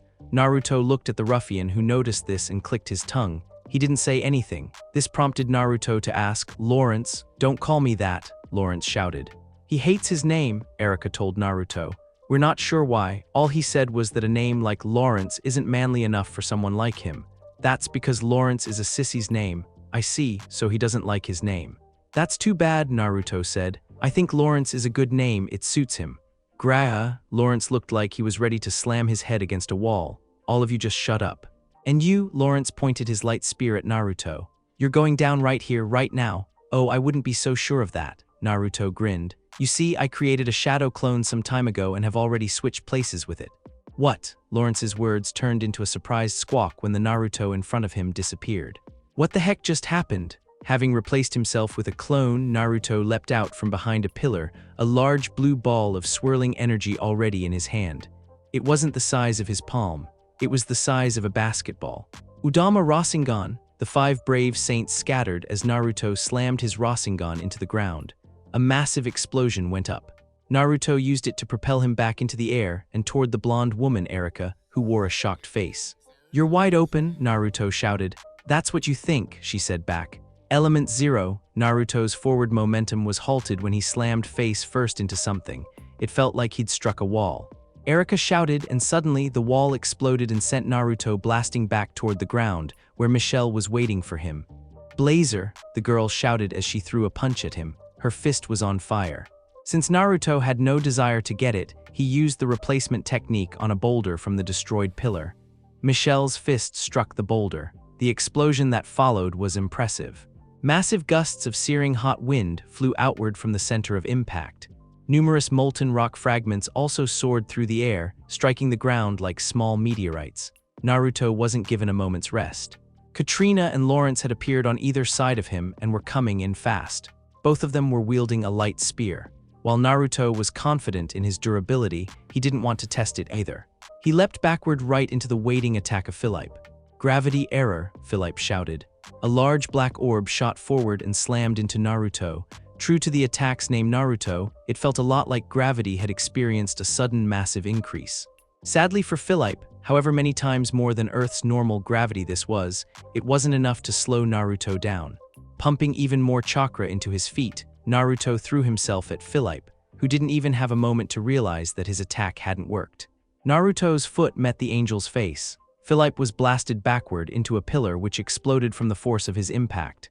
"Dang it, how is this guy so strong?" Lawrence asked as he and the others regrouped. "I'll be happy to answer your question," Naruto bellowed as he struck a pose that wouldn't have looked out of place on a Chunibyo. "I am the most amazing, incredible, and strongest ninja in the entire universe. Now bow before the impeccable might of the great Uzumaki Naruto-sama." Silence met his declaration. Dead silence. Naruto watched as everyone stared at him, and then he watched as a tumbleweed blew between him and his opponents. The silence continued. "You guys are a tougher crowd than I thought," Naruto mumbled as he noticed several shadows peeking out from behind a pillar. He grinned, "But at least my distraction was a success." "Now's your chance." The group of angels barely had time to move before a massive bolt of lightning shot between them. As the 5 angels were forced to separate, 2 shadows darted out from behind the pillar, revealing themselves to be Koneko and Kiba. They quickly tackled an angel and forced them away from their comrades. This fight had just become 1-on-1, except for Naruto, who had to fight 2-on-1. He was lucky like that. Koneko frowned at her opponent. Katrina had brown hair and a lithe figure, similar to Koneko herself except she was taller. It made her appear lanky instead of proportionate like her. Unlike the high-level angels who wore white robes, this one wore regular human clothes, jean shorts, and a white sleeveless shirt. She also had several wristbands of varying color. "Don't feel too bad about losing to me," Koneko said, cracking her knuckles. "I don't know how you can say that when you haven't won." Katrina brandished her light spear with 2 hands. From her stance, Koneko determined that she was well-versed in combat. "You will," Koneko told her. Without waiting for an opening, Koneko threw herself at Katrina. Her attack, a powerful left jab, was blocked by the light spear in Katrina's hand. Thanks to her durability as a rook, the attack didn't hurt. Even so, steam rose from her hand as her opponent was sent flying backwards. "So this is the strength of a rook," Katrina mumbled. "I can see how that would be troublesome to deal with." "That was only a taste of what I can do," Koneko said before leaping into the air. She descended toward Katrina, who decided not to defend herself again and threw her spear at Koneko instead. Sadly, the spear shattered as Koneko, twisting her body around like an acrobat, landed a heel drop on the weapon. She then descended the rest of the way. Katrina leapt back as Koneko slammed into the ground. The earth shook as large cracks spread across the surface. Perhaps sensing an opening, Katrina tossed the spear at Koneko again, but it broke upon her fist when she punched it. Koneko then launched herself into a sprint and threw another punch that was dodged. Her fist plowed into the pillar that Katrina had been standing behind, causing the entire thing to shake. Grunting, Koneko yanked her arm out of the hole it had made and slammed a kick into the pillar's surface. Cracks spread before the entire base shattered. Several fragments nearly hit Katrina, but she spread her wings and took to the sky. So did Koneko. She followed the angel. Her ears popped out of her hair, twitching as the cool air hit them. A tail extended from behind her. With a nair of concentration, Koneko created several dozen orbs that surrounded Katrina. She closed her fist. As though the action was some kind of signal, all of the orbs enclosed around Katrina. She tried to cut them apart, but every orb she sliced into exploded, sending her into another one which also exploded. Koneko landed back on the ground and watched as explosion after explosion engulfed Katrina. When the attacks finally ceased, her angelic foe was nowhere to be found. "Katrina has been retired." "Booyah," Koneko said, pumping her fist into the air. "Gravity error," Kiba grimaced as his forward rush was halted. His opponent was a young man of Italian descent. With olive-colored skin, brown hair, brown eyes, and highly eccentric fashion choice, he reminded Kiba a lot of a bull rider. His matador outfit looked kind of ridiculous. His powers were not. "I see," Kiba grunted as he dodged a light spear. His body felt heavy. "You have a sacred gear that lets you manipulate gravity." "I do indeed," Philippe said in a thick Italian accent. "Gravity error allows me to manipulate gravity within a limited area. I can make gravity lighter or heavier, and there's no real limit to the area affected beyond how much power I put into my attack." "That's a pretty neat power," Kiba admitted. While Philippe had said that his power had no limited, Kiba knew that his words weren't necessarily true. He didn't think the angel was lying. Angels couldn't lie or they became fallen angels. Still, Philippe probably didn't realize that his sacred gear had some kind of downside. It made sense. Most people who possessed a sacred gear didn't know everything there was to know about their power. Kiba planned on finding out what that weakness was. "I see that a knight's speed allows you to keep ahead of my gravity," Philippe said. "That won't save you in the end." Kiba darted across the battlefield, his enhanced speed letting him to keep from being squashed by the increased gravity field. He moved in close to Philippe and created a sword of darkness. His idea was to attack Philippe while he was busy manipulating gravity. That plan didn't work out as he expected. The moment Kiba got within a few feet of his opponent, the gravity around him suddenly increased and his sword stabbed into the ground. "I forgot to mention that I can also create a gravity field around myself for protection," Philippe said. He launched a kick at Kiba, but it was avoided when Kiba leapt backward. The darkness sword disappeared and reappeared in Kiba's hand. "You're a troublesome opponent, I'll give you that," Kiba said. "But I think you'll find that I can also be pretty troublesome." Undoubtedly. Rather than rely on close-range sword skills, Kiba created several dozen swords that jutted from the ground beneath Philippe's feet. The attack was dodged. Pinions spread from Philippe's back, and with a flap of his wings, he soared into the sky, avoiding the spiky death. Kiba clicked his tongue and threw several swords at Philippe, but none of them reached the angel, who manipulated the gravity to make the swords fall back to the ground. Undeterred, Kiba flew upward, high over the head of Philippe. There he attacked with even more vigor than before. Dozens of swords appeared all around Philippe. They attacked in mass, flying forward with unerring accuracy. Kiba watched carefully to see if he could discover anything about Philippe's power that might be useful to him. It is.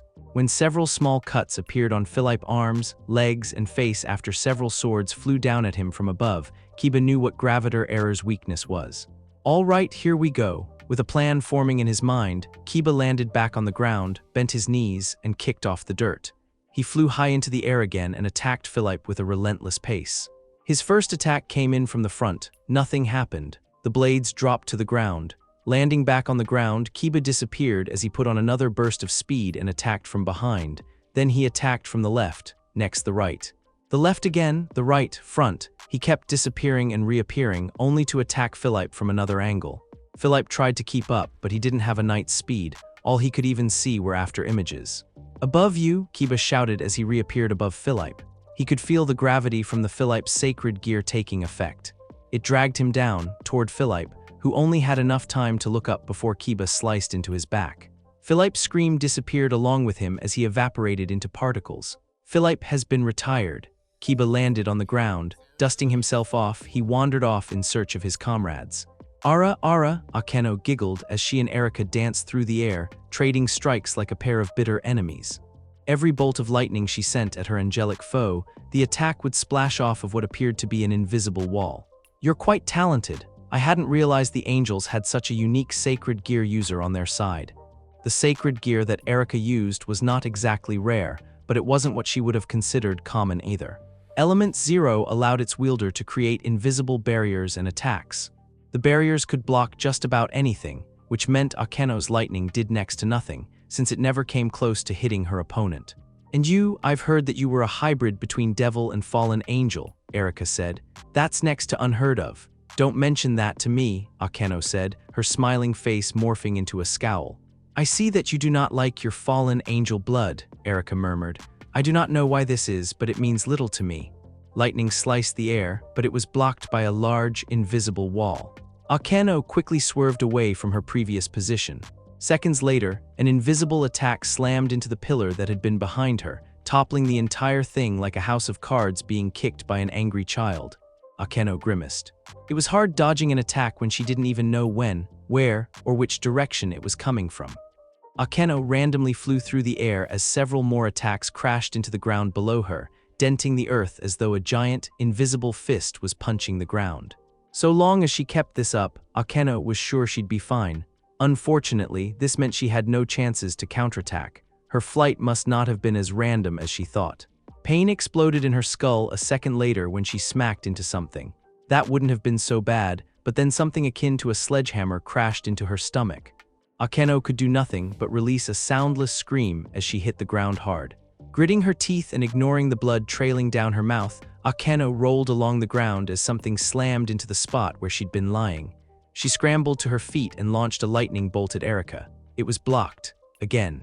"That sort of straightforward assault won't work on me," Erika said, and Akeno moved out of the way as several more attacks came at her. This woman was easily the worst opponent a person could have. How was Akeno expected to defeat this woman if she could use attacks and defenses that were invisible? Since it was clear that she couldn't win in a straight-out fight, Akeno rushed behind the nearest pillar. Her cover didn't last long. Something slammed into the pillar with the force of a hurricane, which sent the entire thing crumbling. This just forced Akeno to run to another pillar. Keeping up the game of cat and mouse, Akeno tried to think of a way out of this mess. If Erika could block any attack she sent, then it meant she either needed to overwhelm her defense with a massive offense, or she needed to attack her when Erika wasn't looking. There was also, I wonder if she can block attacks coming from more than one direction. Akeno wanted to test that theory. To that end, as she stepped out from behind her pillar, she created several magic circles that surrounded Erika on all sides. The angel stopped whatever she'd been doing and looked at the circles. For perhaps the first time since this fight, Akeno thought she saw apprehension on her opponent's face. For some reason, that look wasn't as delicious as it normally was. "I don't know if you can block this, but I hope for your sake that you can," Akeno said right before she unleashed several dozen lightning attacks. The air was split with a thunderous roar. "Erika has been retired." Naruto backflipped away from his opponents as they each launched their respective attacks. The heat from Michelle's sacred gear washed over Naruto, though her attack was too far away to hurt him. Likewise, Lawrence's light spears kept missing their mark as Naruto continued backflipping until his feet met the pillar behind him. With chakra at the bottom of his feet, Naruto burst forward. The two angels leapt away as he struck the ground. A cloud of dust rose all around him like plumes of smoke from a fire. Like the ninja that he was, Naruto darted out of the cloud seconds before the area became perforated with holes. He shook his head when Michelle set the cloud on fire for good measure. He pondered the best way to defeat these two. Naruto was sure that he could do so easily, but he didn't want to just destroy them like they were a couple of noobs. This goal was to foster friendship. If he defeated them without putting any effort in, their pride would be hurt. Of course, if he made it look like he wasn't trying, then they would probably get upset too. What to do, what to Found you, Michelle shouted as she flew down from above like an avenging angel. Take this, Blazer. Naruto's wings spread wide as he flapped them, soaring above Michelle as she crashed into the pillar. The area where her fist struck disappeared as her fire-coated fist melted the rock. Her attack had actually created a large hole, which she flew straight through. That was some impressive power. It might have actually hurt Naruto if it hit. You've got to be packing some serious heat to melt through stone like that, Naruto said. Michelle came back through the hole that she had blasted into the pillar. She landed on the ground several meters from Naruto. My sacred gear, Blazer, can produce heat up to 4,000 degrees Celsius. Just so you know, that's the same level of heat required to melt diamonds. That is pretty hot, Naruto said, grinning as he sensed movement behind him. So she was trying to distract him with idle chit-chat? That wouldn't work. He was the master of distraction. Then I guess it's a good thing I'm not an easy target. Naruto spun around and thrust out his hand. There was a Rasengan already formed in his palm. When it met the light spear that Lawrence had thrown at him, it exploded. Naruto used the kinetic energy that their clashing attacks caused to launch himself at Michelle, who needed a moment to realize that their plan had failed. Blazer, she launched her attack at him. It was a powerful blast of fire so hot that Naruto could feel it burn his face despite how far away it was. Not wanting to get hit, Naruto used Shunshin, the basic teleportation jutsu, to move far away from the attack. He reappeared barely a meter from Michelle. It was a short distance, a distance that he closed in a split second. Michelle barely had time to realize that he'd already entered her guard and no time to defend herself. Sorry, cutie, but I'm gonna have you sleep for a bit, Naruto shouted as he thrust his palm into her jaw. It was done at a precise angle. The attack rattled Michelle's brain and caused her to immediately lose consciousness. Since he didn't want her getting hurt anymore, he caught her and lowered her to the floor. Not that it was necessary. She disappeared a second later. Michelle has been retired. You're going to pay for that? Lawrence shouted as he charged at Naruto. It wasn't a sound move. Since he was the only person left, he wasn't much of a threat. Naruto put on a burst of incredible speed, rushed at Lawrence, and took him out with a swift blow to the temple. The man flew through the air. Then he struck the ground hard and rolled across it like a ragdoll. He only came to a stop after hitting one of the pillars, and then he disappeared. Lawrence has been retired. With the feeling of victory overflowing from him, Naruto cracked his neck several times and grinned. I guess I should meet up with the others, he said to himself. As he began walking off, another thought occurred to him. I wonder how Rias and her team are doing. Rias had finally figured out how to defeat the group that she and her team were fighting.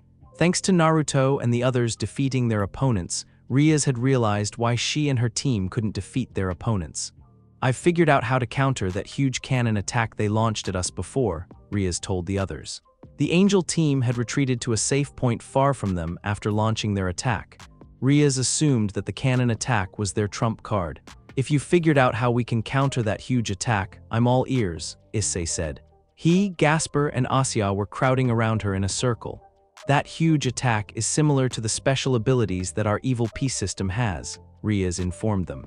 Instead of chess moves, their special abilities are based off card games like blackjack. The Brave Saint system is based off of card hands. There's the king, queen, jack, ace, and the card numbers 2 through 10. Much like a regular hand of cards, the Brave Saints can acquire special attributes based on what hands they produce. Like having a royal flush in poker, Kiba asked. Rias nodded. Yes, though I imagine they'll need their king to unleash that kind of power. More than likely, the power they used on us was based on blackjack. I'm almost 100% positive that the 4 who fought against us would have made 21 if you combine the number amount each of their brave saint cards are worth. So, how are we supposed to counter that attack? Asked Issei. Simple, Rias gave him a victorious smile. You separate them. It's clear that in order to use their power, they have to be close together. If they're spread out, they can't activate their power. Why else would they bother putting themselves so close together when they know that a single shot from your gauntlet can wipe them out? That makes sense, I guess. Do you have a plan? Asked Asya. I do. Ria's plan called for Issei and Gasper to act as a distraction. They would bring the attention of their opponents onto them, while Asya would use her new ability to heal from a distance, which was the skill she had learned during her training, to keep them alive. While this was happening, Rias would use her powers of destruction to take out as many of their opponents as she could. She technically only needed to take out one of their foes. That would be enough to keep them from using their special cannon attack. However, if possible, she wanted to decimate all of them in a single attack. They found the 4 brave saints lying in wait for them several kilometers from their previous position. Like before, they were standing on a ledge. Since the ledge was halfway between the top and bottom, this allowed them a great view of the surrounding area, though much of that view was blocked by more pillars. Gasper and Issei darted out from their hiding spots. Since they were on opposite sides of a pillar, this meant the brave saints' attention was split 2 ways. Hey, you 4, Issei shouted. I hope you're ready because Gasper and me are going to double team you. Gasper paused upon hearing Issei's words. He blushed several seconds later, his face bright red. Senpai, I don't think I'm ready for that kind of commitment, but I guess it's okay if it's you. Issei just looked confused.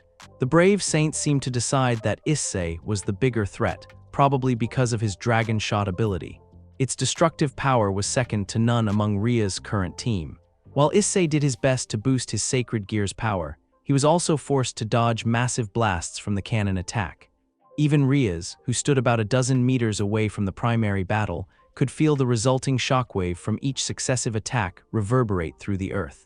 She could only imagine how that felt up close. Time was of the essence here. Rias knew that, and so rather than worry about her comrades, she decided to trust in their abilities. While Issei, Gasper, and Asya did their jobs, Rias charged up her magic. As a high-class devil, Rias was blessed with a large well of magic to draw from. Her demonic powers might not have been close to her brother's level, but she also wasn't a fully matured devil. Even so, Rias was quite proud of the power she wielded. When fully unleashed, she probably had enough to destroy an entire city block. Concentrate, concentrate, concentrate. She focused her magic into her hands, drawing out her reserves of power. The idea was to compress all of her magic into a sphere of energy, which she planned to unleash on their opponents. It would be more than enough to retire them. It was too bad she wouldn't get the chance to use all that power. Barely a second into her charging, Ria's instincts screamed at her to move. She did. Leaping to the side, Rias almost screamed in surprise when something exploded right next to her. Heat seared her skin and scorched her eyes. It was not the kind of heat that came from fire. She recognized the pain. It was light magic, angelic magic. Looking up, Rias saw who had attacked her. It was Raoul. With long hair the color of glimmering silver, blue eyes that were more clear than the sky, and a fragile appearance reminiscent of a glass doll. The angel before her appeared more ethereal than anybody she had ever met. She didn't want to underestimate him because of his appearance. Even so, it was hard when the aura he gave off was so sporadic. His powers flickered in and out as though they were unstable. Rias didn't think that was natural. I hadn't expected you to come out yourself, Rias said. Raoul smiled. My brave saints had convinced me not to fight, but after 5 of them were retired, I decided that it would be rude of me to remain idle while they were risking themselves for my sake. I can accept that, Rias nodded. A good leader is one who is always there for his or her people. On that we can agree. Since she had never faced an angel in combat before, Rias did not know what to was why she decided to test the waters by sending several small attacks at Raoul. She launched a total of 12 spheres. The dark crimson energy was deflected by a shield that sprang up in front of Raoul. She narrowed her eyes as her own powers bounced off the shield and detonated against numerous pillars. That is an automatic defense, she declared. It is indeed, Raoul admitted. I do not have any control over this power. In fact, I'm not very good at using my powers at all. Then I was right, Rias muttered to herself. Your powers are unstable. Raoul wore a kind smile. Yes, though not for the reasons you might think, and it's not like I can't use my powers, I just need to be careful. As though he wanted to emphasize his point, Rael raised his hand above his head. Light particles gathered in the air, coalescing together, taking shape. Rias gawked as a spear appeared in Rael's hand. It wasn't shock that he could create a spear. It was shock at the spear's size. She remembered the spears that Hokage had created. Those were large, but this was massive. It was easily 10 times the size of a person. I apologize in advance, Rael said, but I have no real control over my own power, so this might hurt a bit. And then he brought the spear down. Rias launched herself to the side, using her wings to gain extra speed. The heat from the massive spear as it was swung down burned her, the light blinded her, and when it struck the ground, it created a massive shockwave that slammed into her with all the force of a raging horde of bulls. Rias gritted her teeth as she tried to keep herself from being thrown around, but it was so difficult. Fierce, hurricane-like winds slammed into her, pushed her. Dust flew everywhere. It stung her eyes and rubbed her skin raw.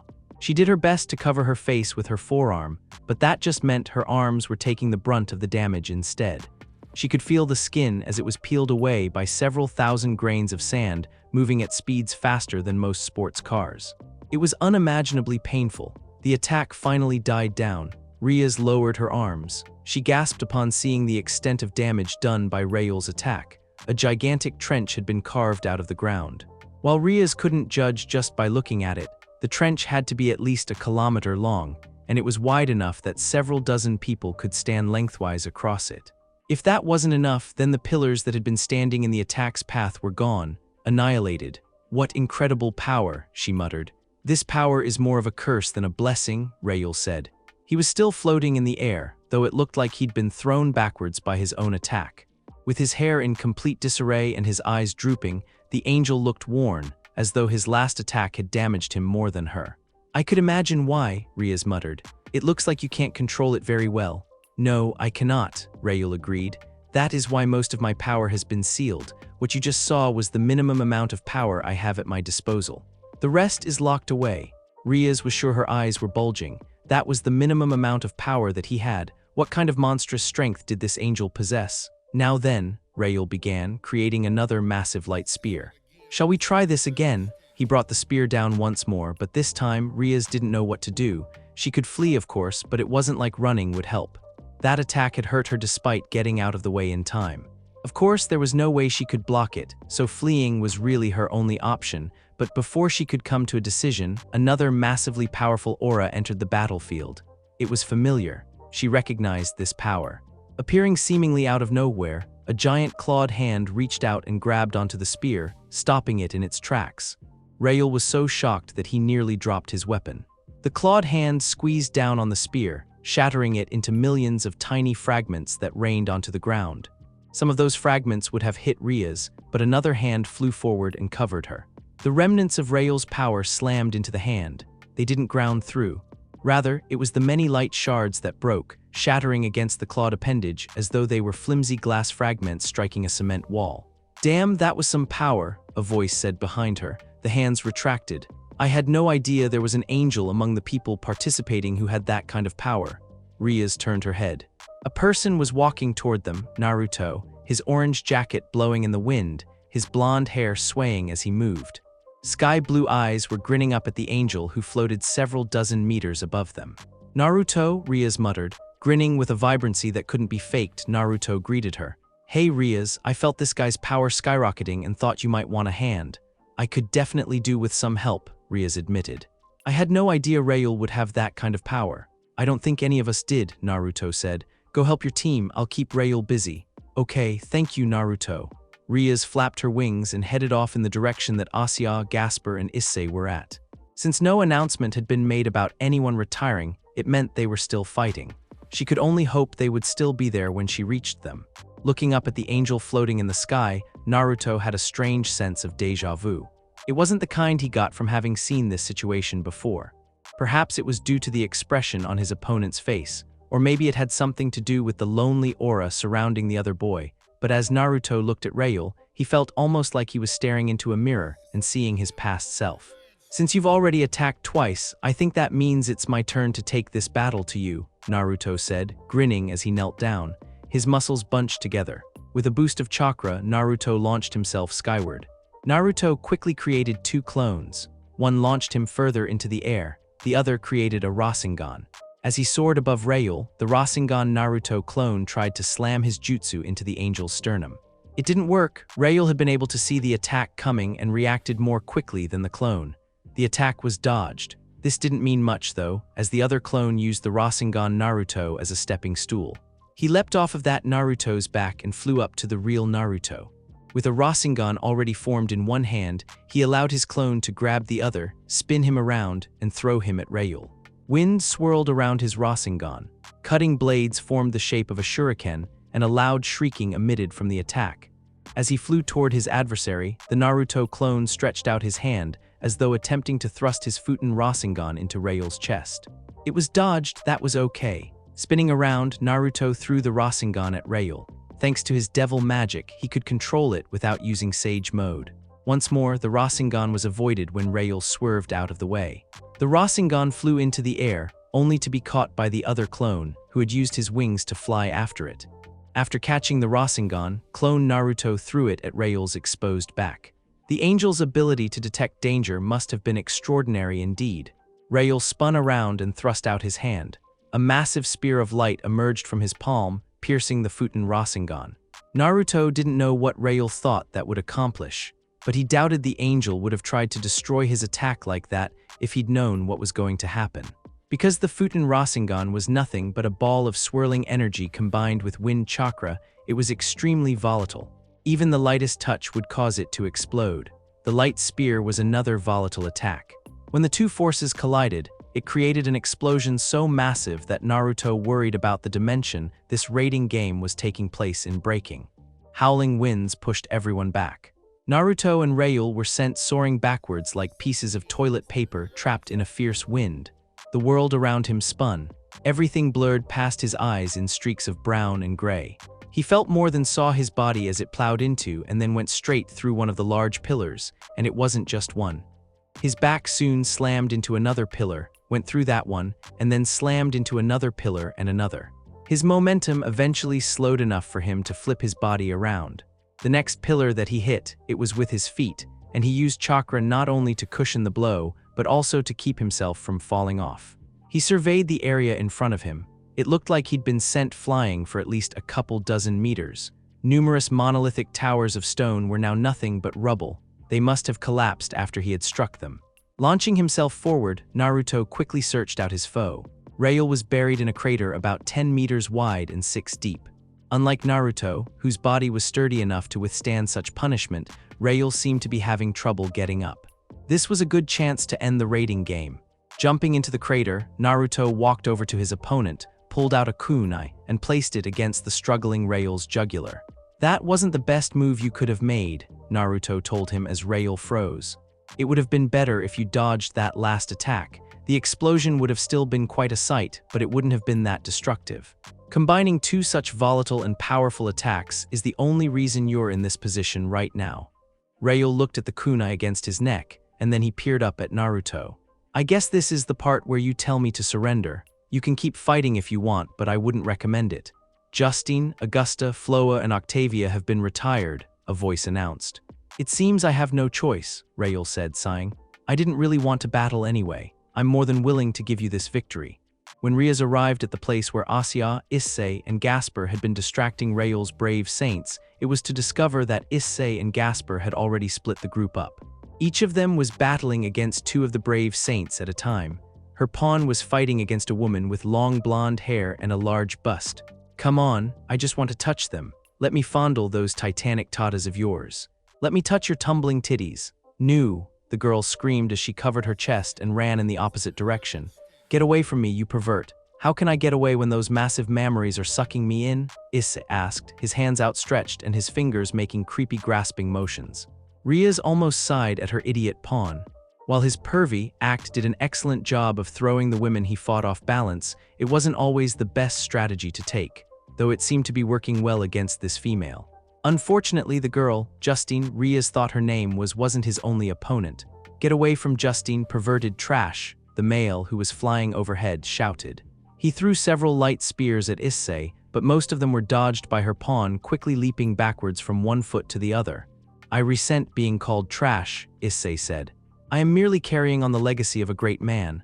What kind of man tries to grope a woman's BBBB? What's the matter? Can't say breasts? Issei taunted. Well, I can, breast, boobs, oh pie. You're shameless, the man shouted. Rias thought his name was Octavia. Damn right I am. Coming up behind Issei was Justine. Equipped on her hand were a pair of gauntlets. Rias at first thought they were dragon's sacred gear like twice critical, but she soon learned otherwise when a pair of swords jutted from her knuckles. I finally have you, she shouted, thrusting both hands out to skewer Issei. It was too bad she shouted that. If she hadn't, Issei might not have realized he was in danger and therefore not reacted as he did. Rias almost winced when Issei suddenly went down on his hands. What made her wince wasn't the action. It was how he kicked his legs up and Mule kicked the poor woman in the chest. He must have already boosted himself quite a bit, because the woman went flying. Justine, Octavia shouted, taking his eyes off of Issei. That would prove to be his downfall. Dragon shot, just like before, Issei created a tiny ball of energy in front of him and then punched it. A massive beam of crimson energy was discharged. It slammed into Octavia, who was engulfed in a fiery explosion and disappeared. Octavia, Justine shouted, dress break, Kaya. Her shout turned into a squeal as quite suddenly all of her clothes flew off. She went down to her knees and tried to cover herself as much as possible. In that time, Issei went up to her and pressed a scalon, embedded into the boosted gear, to her neck. Please surrender, he said seriously. Despite the poor girl being butt naked, there was, surprisingly, no lust in his eyes. It may sound sexist of me, but I'd rather not hurt a girl if I can help it. Justine glared at him, but with a holy sword pointed at her neck, she really didn't have much of a choice. I surrender. As she spoke those words, Justine suddenly disappeared in a glimmer of light particles. Escalon receded back into his gauntlet, and Issei, releasing a massive sigh, sank to the ground. Man, I'm so tired. Shit, this is worse than that time when Akeno. He stopped, a grimace appearing on his face. Seconds later, a voice announced, Justine and Octavia have been retired. Since Issei didn't need her help, Rias flew over to Gasper, who was struggling with his opponents. The two, Floa and Augusta, were firing light spears at the screaming Gasper. Her bishop was trying his best to stop their time, but he couldn't concentrate. Unlike her other peerage members, Gasper did not have any experience with battle, even if he was abnormally powerful. Get back here, Augusta screamed. Nuo, Gasper screamed. Rias sighed. She had hoped Gasper would be ready for a raiding game, but it looked like he was still not at the stage where he could fight against opponents. Shooting forward on her devil wings, Rias charged the powers of destruction into her hand. She had to give the two angels credit. They reacted to her presence the moment she started channeling energy. It wasn't enough. Rias sent several disc-shaped projectiles at the two. They dodged, of course, swerving out of the way, but her intention hadn't been to hit them. It had been to lure them into a surprise attack. While the pair of angels did what they could to avoid the projectiles that she continually sent at them, Rias manipulated the powers of destruction that hit the ground, making them combine into a single entity. Then she drove the two angels into position above the giant circular-shaped sleet of energy. She snapped her fingers. It erupted from the ground like a crimson tower, engulfing the two in its radiant light, burning them before they had a chance to scream. The towering mass of Rias' power rose into the sky. It dispersed, but not before slamming into the ceiling of this dimension. Floa and Augusta have been retired, a voice announced. Rias flew down and landed next to Gasper, offering him a hand. Are you okay, Gasper? Rias Bucho, Gasper sniffled. Rias Bucho. Not quite sighing as Gasper buried his face in her chest, Rias wrapped her arms around his head and held him. Her bishop really was quite the fraidy cat. While she didn't mind him like this, she did hope he would eventually grow mentally stronger. She wanted him to overcome the scars that had made him like this. While she was hugging Gasper, Asya and Issei walked up to them. It looks like we won somehow, Asya said. Yeah, Issei muttered. Big whoop, I just want to go home and sleep now. We'll be able to get some rest soon, Rias said. Good work, you two. I'm sorry I wasn't much help. What are you talking about? Asked Issei. You were fighting that Rael dude, right? It's thanks to that battle that we were able to separate those four and take them on. Rias blinked. Really? Yes, Asya said, nodding several times. They had pinned Aisan and Gasper down. We couldn't get past their strange cannon fire. Then there was this massive explosion that knocked everyone off balance. That was when everyone saw you fighting against Rael. Those four were so distracted that it allowed us to separate them. I still don't feel like I did much, Rias confessed. Even if they were correct, they had done more during this battle than she had, and Naruto had taken on the lion's share of the fight. It made her feel slightly useless. At least you did something, Asya said, trying to cheer her up no doubt. All I did was heal Gasper and Aiz-san, and I didn't get to heal them much since they didn't need it. You shouldn't say things like that, Issei countered. I would have been a goner if you hadn't healed my shoulder when it became dislodged. I couldn't have one with only one arm. Issei is correct on that, Rias said. Besides, the healer is the most important person in a raiding game. We need you to stay safe. If you're not around to heal our wounds, then our chances of victory drop significantly. I guess. It didn't look like Asya was convinced, and unfortunately, Rias wouldn't get a chance to convince her. Mere seconds later, the same announcer voice spoke up. It said, Rael has surrendered. Winner by surrender is Rias Gremory. Wait, we won? Issei asked. Seems like it, Kiba muttered. But how? Who made Rael surrender? That would be me, Naruto said as he landed on the ground next to them. His clothing looked a little singed, but there didn't seem to be so much as a scratch on him. I took on Rael so Rias could back you two up. After you guys defeated the remaining 4 members of Rael's brave saints, he surrendered. Oh, Issei needed a moment to think about that. I can't believe we won. Try not to think too hard about it, Naruto said. Rias smiled. Well, regardless of anything else, we won, and since we survived without a single loss, it can be considered a great victory on our part. Thank you, all of you. I couldn't ask for a better peerage. Hey, Rias, since we did so well, can I get a reward? Asked Naruto. Giving him a suspicious look, Rias asked, What kind of reward? The kind that involves you, me, and a bed. Perv, are you saying you don't want to? I didn't say that. If Naruto wants a reward, then I'll give it to him, Koneko, speaking in a very odd accent, said as she ran up to them. Rias barely had a moment to realize what was going to happen. She used that moment wisely. She stepped out of the way. What the? Rias watched as Koneko, who looked like she was suffering from an overdose of catnip, tackled Naruto to the ground and literally shoved her tongue down his throat. Asya gasped and covered her eyes, though she peeked out between her fingers. Issei had no such compunctions. He stared at the scene with blood dripping down his nose. Gasper looked like he wanted to look away, but much like a train wreck, his eyes remained glued to the pair as Koneko played tonsil hockey in Naruto's mouth. Ara, a giggling Akeno flew in through the air and landed on the ground. She hid her smiling mouth with her hand. Kiba was also with her. It looks like those two are having fun. She's raping his mouth, Rias stated, her tone deadpan. She's totally raping his mouth, Issei murmured in a lustful voice. Ouch, at least it was lustful until Asya grabbed him by the cheek and pulled. It's not right to watch these two while they're kissing, Issei. If you want someone to rape your mouth, then I can do that too. Dat na something a hun shoof befaying, Issei said, tried to say. Rias couldn't actually tell what he was trying to say. His cheek was stretched so obscenely it looked like his skin was made of rubber. Shouldn't you stop them? Kiba asked. Rias looked at Naruto and Koneko for a bit longer. This was happening on live TV, so she probably should stop them. Let's allow Koneko to get it out of her system first, Rias said. I don't want her trying to have sex with Naruto in public. Kiba had no words for that. Still on the floor, Koneko continued making out with Naruto, who was too surprised to do anything. Thanks for listening. I do hope you enjoyed it. If you want the next part of this video, like, subscribe and comment down below and turn on the bell notification. And also check out other videos that I have created and enjoy. Stay tuned for more exciting what-if stories and other amazing videos coming your way. Until next time, take care, stay curious.